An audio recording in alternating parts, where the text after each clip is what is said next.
In this video, Phil and I are going to replace the motor mounts in my Mark II Factory 5 Cobra. I've got convertible motor mounts in it now, and I bought some solid motor mounts from American Muscle. So enjoy. The motor bounces so much that the pipe support did this.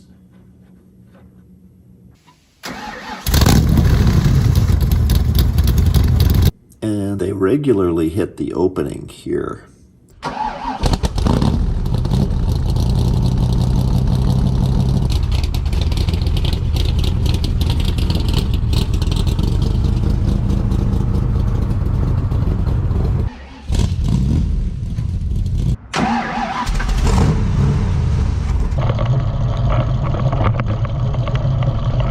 So I've got the car up on jack stands. I pulled the wheels and I removed the pipes, and I've got the engine hoist ready to go.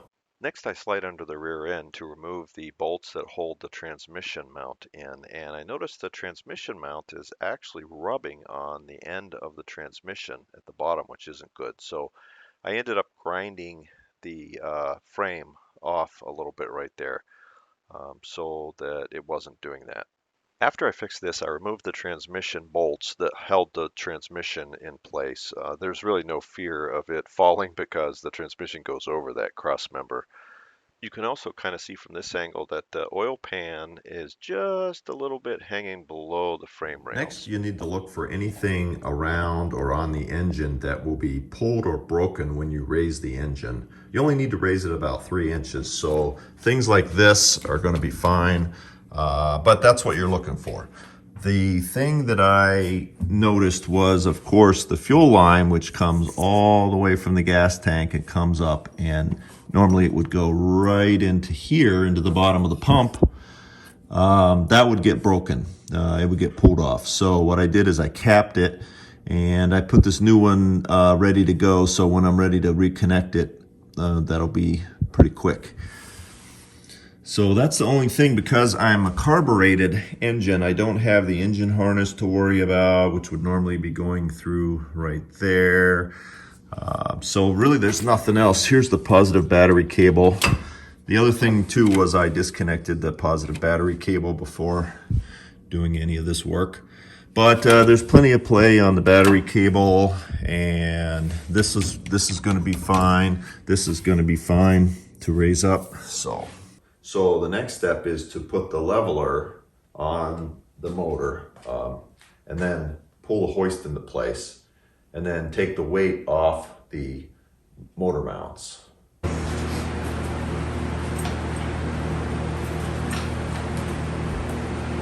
you think it's far enough to get the... Yeah. This is a shot of the passenger side motor mount looking from the front to the back. You can see here the frame, the motor mount, and the engine block.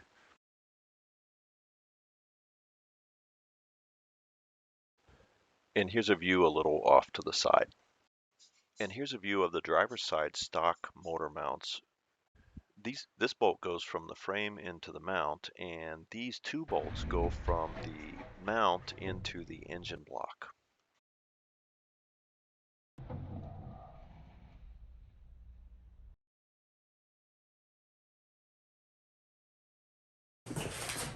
Oh, you want to get the other one out too? There you go.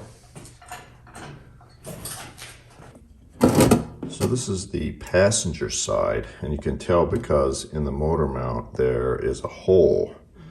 Actually, in the frame there's a hole for this locating pin. And this is actually the way it bolts into the whole situation there. This is the driver's side. You can tell because the locating pin is below, and this is how it bolts into that one. And you'll notice that the bolt going through is going to be on to the front side. So the front of the car is here, and on this side the front of the car is here. So this pin should be to the front of both. So, so it goes like this. It goes like that. Front and front. So This is the driver's side, or sorry, passenger side, and this is how it's going to go. Now, let's see. Notice that the distance from the front bolt on the motor to this bolt here going through the frame, this distance is important, and then the other one's already on the car. But you can see how this would not work on the other side, because then you've got your pin here and your pin here, and you'd be scooting the motor. So we know this is here, even though there's no locating pin. On the other mount, the locating pin is also, I mean, there is no locating pin, but the hole is also to the left, but the pin is higher up. Phil and I are working on the Cobra. We've got the motor up on the engine hoist, and we're trying to get the motor mounts to line up, and also the solid mount in the back. But I've got the motor mounts in the back, too many shims in it, I think, so I need to take those out, and then that'll allow the back of the motor to come out, and then we'll be able to jack it up and get them in. Okay, we'll give that a shot. Now see, look. Okay, see the daylight between the motor mount, the gold piece, and the frame right there. That should not be there.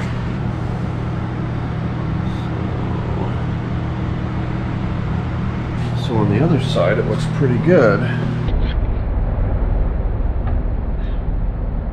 Bell housing is kissing the frame right there.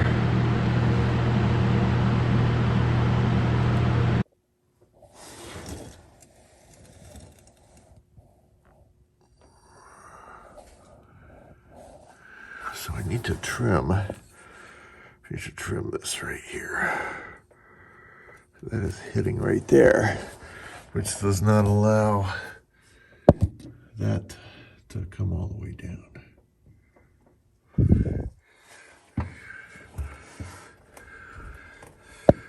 Even though it's sitting on the bottom of the slot right there. Okay. So somehow I've got to trim that. So what I had to do was remove the passenger side engine mount so that I would have enough room to scoot the motor out of the way, and then get a Dremel up in on the driver's side to shave the bell housing. Hopefully I'll have enough room to get that mount down.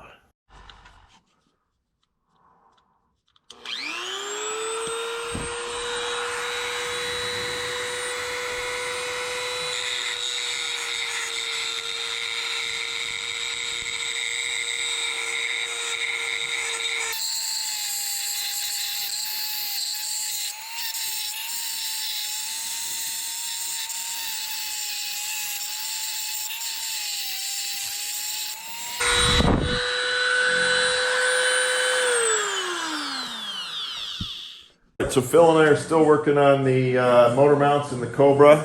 This is day 2. So this is the rear transmission solid motor mount, solid transmission mount. We had to hog out the holes because everything is too tight, and I didn't drill the holes wide enough. It's going to cross thread into the aluminum of the transmission housing, and we didn't want that. Right. So this is day 2. We're hoping to get this job done today.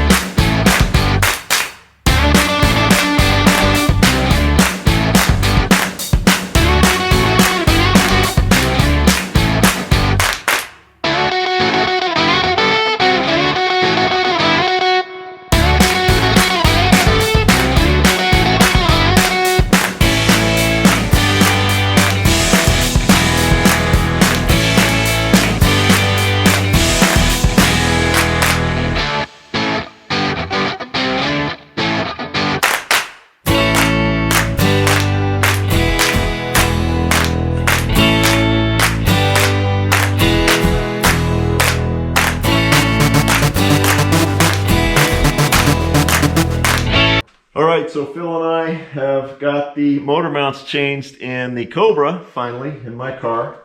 So this is a Mark II that I built in 2003, and it's got a 351 Windsor, and if the pipes had always bounced ever since I built it. I used convertible motor mounts, but the pipes just bounced way too much. I'll put a video on it. And this was a 2-day job for us, right? Because everything's super tight in there. And I'll show in the video that I had to clearance the bell housing. I have a McLeod bell housing, and I had to clearance some on the driver's side. And then the whole thing is cocked to the passenger side in the rear. So we had to do some prying and just to get the whole thing back in. It took quite a while. So Phil, what time did we start yesterday? Like 2:30? 2:30. Yeah. 2:30 till about 5:30 or so. Yeah. And then today we started at 9 or so, and it's what is it, 12:15? So not too bad. We spent the bulk of the time looking for lost wrenches and sockets and extensions. That is so and true. Trying to center the hoist over the motor. Yes. Other than that, it went really well. And the biggest problem, I think the thing that really slowed us down was I have the car way too close to here. So we couldn't get the hoist on this side. We had to always do it from the passenger side or from the front here. And that was a big mistake. I think if we hadn't done that, we wouldn't, we really had a lot of problem getting the motor to drop down on the driver's side because we were pulling it from the passenger side, even though the hoist was pulled all the way out. Anyway, so now that's done, and I can move on to my next project. The other thing I was going to do this winter, or what I'm doing this winter to the car, is I clearanced the A-arms on the bottom. So I'll show a video of that so that I have a better turning radius on the car. And yeah, but the biggest thing for the solid motor mounts is I have way too much pipe bounce. So and it's causing a problem with the pipes. And here's the issue. So the hangers here kept breaking off because the pipes were bouncing so much that it was causing metal fatigue. So I re-welded these a couple times actually. And there's a saying that just because you have a welder doesn't make you a welder, which is very true.